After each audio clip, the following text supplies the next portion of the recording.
for rescuing the presentation by having the right adapter in his pocket. He did that once for me during one of the lectures. Thank you, Philippe. It's about half a year overdue, but at the beginning of the semester the same thing happened to me.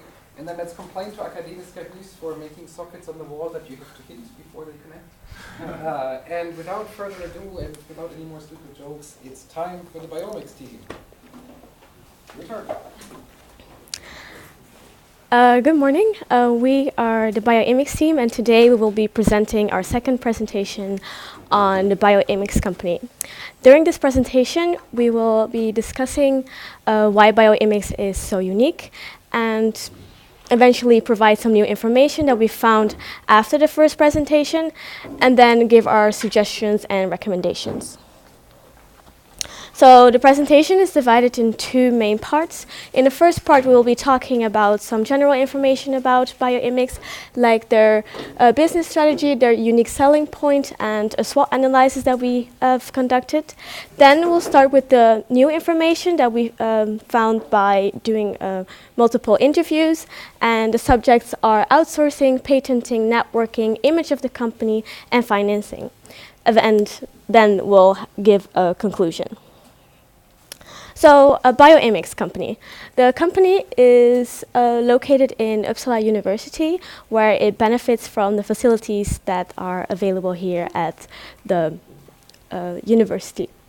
The main goal of Bioimics is to develop antibiotics by using novel targets, and for their first project, this novel target is RNase-P. The company has 3 core employees, and these that here in Uppsala, and these employees are the CEO, the medicinal chemist, which designs the molecule that could possibly target RNase-P, and a lab technician that does some research work in the beginning and the end phases after designing and synthesizing the molecule.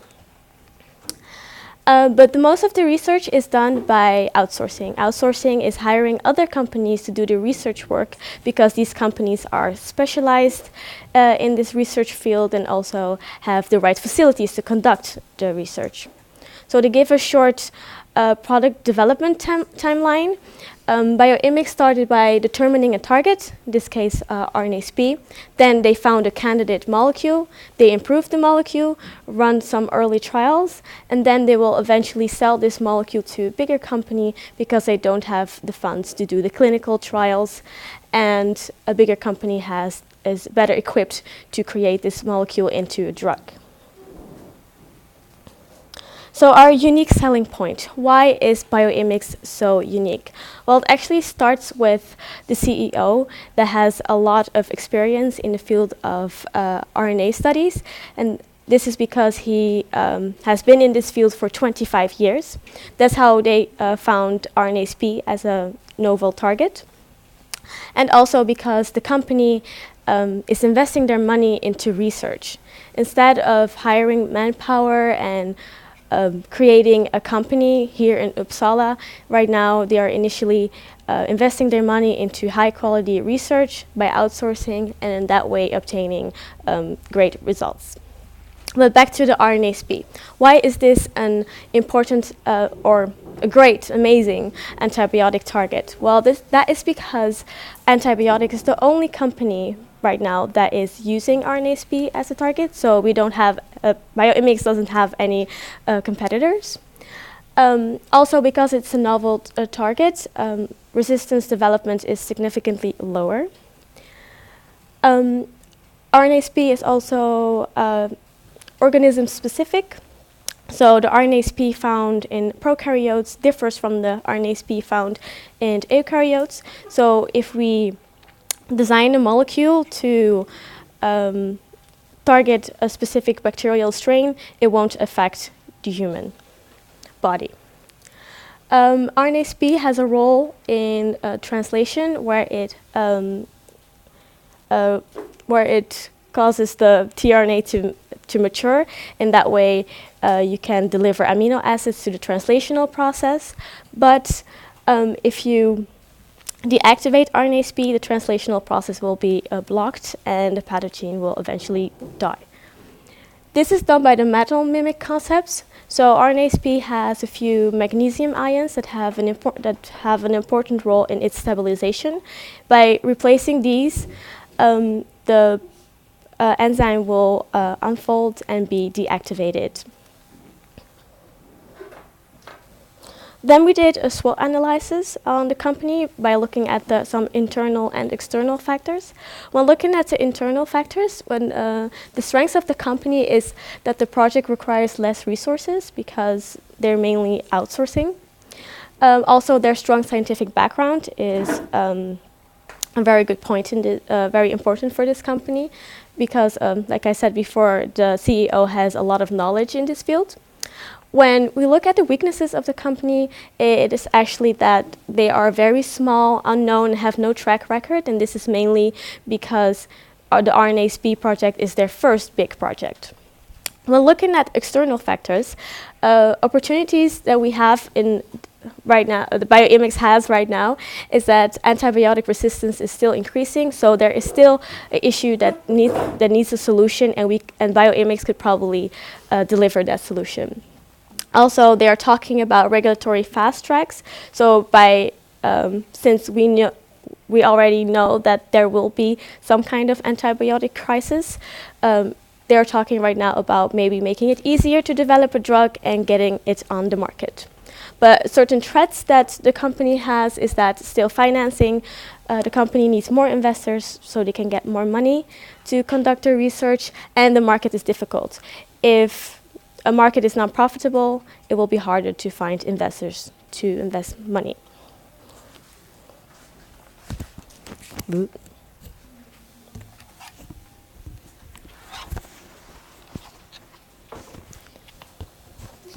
Okay, now that Celia has refreshed your memory regarding what Bioimics does, let me start the second part with a quote. If you don't know, you should ask. You may be a fool for a moment, but a wise man for the rest of your life. It's supposedly Seneca who said that, but then again, it's a quote of the internet, so no one knows. In any case, it is exactly what we did. To gain more knowledge into Bioimics and the field in general, we went out and asked people. We talked to the people at Bioimics, obviously. We talked to some researchers, both in Sweden and in China, to get a different perspective of how they look at antibiotic resistance. And we also approached governments, in particular it was the European Commission, and looked into what they want to do. And now what I'm going to present is sort of the output and the recommendations based on that. Okay, first thing that we talked about, it was outsourcing and patenting. For that, we chose Olivia Tolan at Uppsala University Innovation Office, if you know them. And basically, we presented the Bioimics approach. And what she said is that what they're doing is definitely a good way to reduce costs. But she did also talk about the risks that come with outsourcing, and it's mainly that you lose control of what you're doing, and at the same time you don't learn as much, because since you can't physically do it, you don't have that competence in your company. So this is an outline of what they do. They do biological characterization and chemical synthesis in India, and then they do animal testing in Taiwan, China. Why in China? Well, the trick with animal testing is that Sweden is kind of like, well, nice to animals, which is good, at the same time expensive. So a lot of companies choose to conduct these animal studies somewhere else, simply because of the cost. Okay, moving on to the second topic we discussed with Olivia, it was patenting. If you're a biotech company, you don't really have all the cash in the world, so you need to choose the countries in which you patent, because you're always doing it separately. It always has a cost, right? So that's what Bioimics did. They chose countries that are interesting. You usually go for large countries that have important markets. I think in case of Bioimics, it was countries like France, Germany, then they went for Northern America as well. Which again was confirmed to be a good approach by Olivia. What she also said is that it's good to invest a lot into a patenting lawyer, because quite often companies halfway try to do it on their own, and that way they lose the advantages that come from having a patenting lawyer, which is mainly the contact network they have, generally the advice they can give on what's the best strategy. They know the competition, they know all the other people in the field. So when it comes to contacts, it's good to know a good patent lawyer. Okay, moving on to networking, which is another important part of having a biotech company. Because as Celia was telling you, what you want to do is that eventually you want to exit. You want to sell the project, you want to sell the entire company, and the investor in this case, or like the buyer, is a big pharma company, and you need to find them somewhere.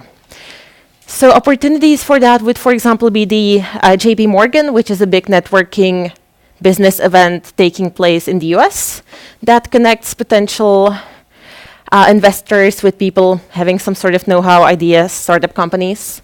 Then it's obviously biotech conferences. Bio Europe would be an example of what we have here in our context. And then we also have different websites and newspaper-like media. Example of that is quite new startup, La Biotech. And they publish these like little, let's say, company descriptions. And it's one way that Bioimics could potentially go for to increase the PR, so the investors would find out about them. While still being on the subject of investors and the PR of the company, we believe that it's good to keep a good company image. When it comes to Bioimics, they do have a good company image, which comes from the expertise they have. They have researchers. They have Anders, who knows his field. But we do believe also it's important that once you like Google the company, that something reasonable comes out that is up to 2018 standards. And it thus increases the trust in the investors in general.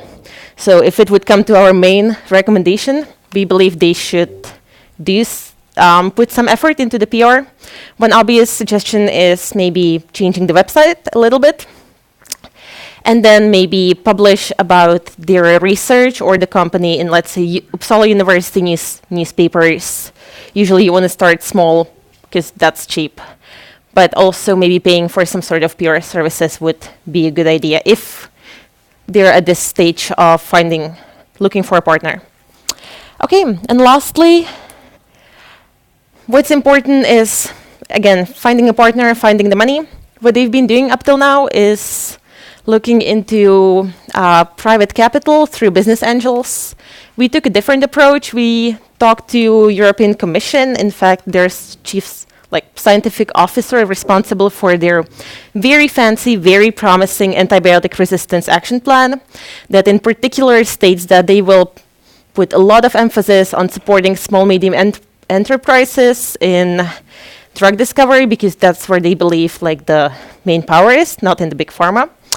And for that, they have a bunch of initiatives that Bioimics could potentially use. These are some of them are grants. They're both for basic research and coming up with the concept, and then sort of getting that concept to a market-ready solution, which in our biotech context means clinical trials, for example. So from what I understood, from some of these, they could actually finance a clinical trial if they can prove it helps in terms of antibiotic resistance. And then there is also sort of hard money source, the Innofin infectious diseases, which is European Financing Bank's initiative to provide loans to companies, which do need to be paid off, but they do have better terms than if you would just walk into a bank. Okay, and with this, I would like to end, and Yuan will continue with summarizing what we've learned in this project. Thank you. So, it's my first time to use this. Yeah? How to use it? Like this? Okay, good. That's it all? Yeah, so in conclusion, what we have learned, initially we have learned the collaboration. In this time, we work really in a big group to investigate a real company, and we have to learn to collaborate with the companies, with our teammates, and with other people involved in this progress. And thanks to the teaming system in the very beginning of this course, we have various team members in our team. So I think it's a very happy cooperation. And also, we have learned something about science. Is what we have talked about RNSP and the antibiotic resistance, and more importantly, is that now we can understand science in more not only in scientific way but also in business way. And this third one is money, and we have learned the unique business model such as outsourcing, as patent and networking. And we have also learned the hardness for a small companies such as Bioimics. And finally, I'm here representing my group to show our special and sincere thanks to Anders. Sorry. And this this person and Philippe Maya and everyone else involved in the project. And thank you for your attention.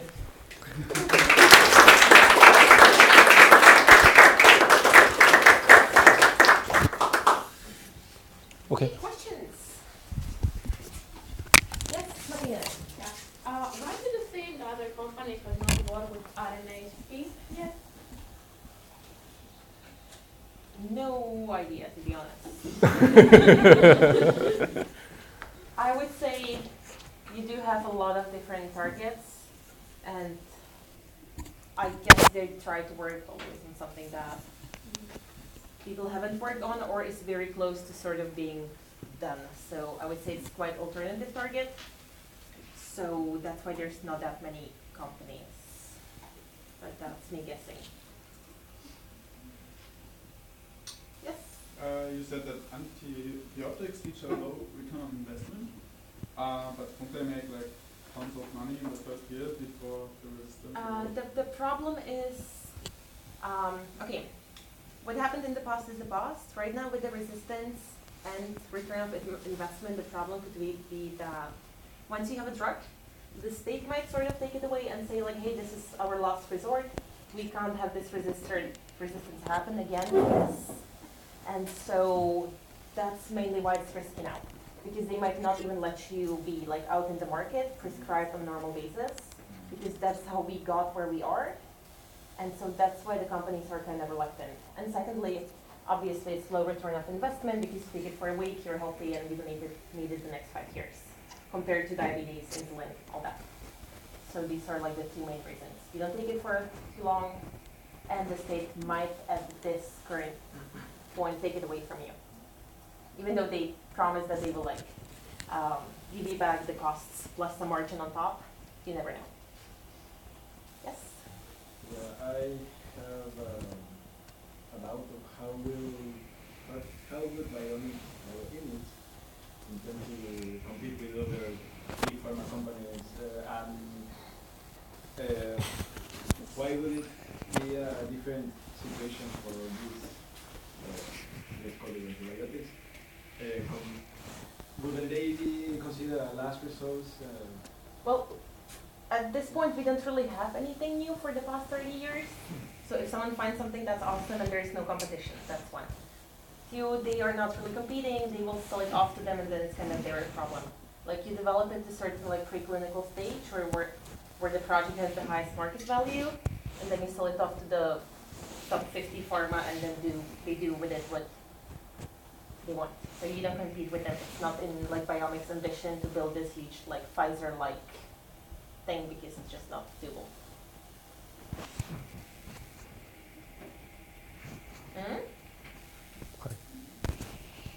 Any further questions? I just want to know, like, do you hold patents in the countries that you have your partners?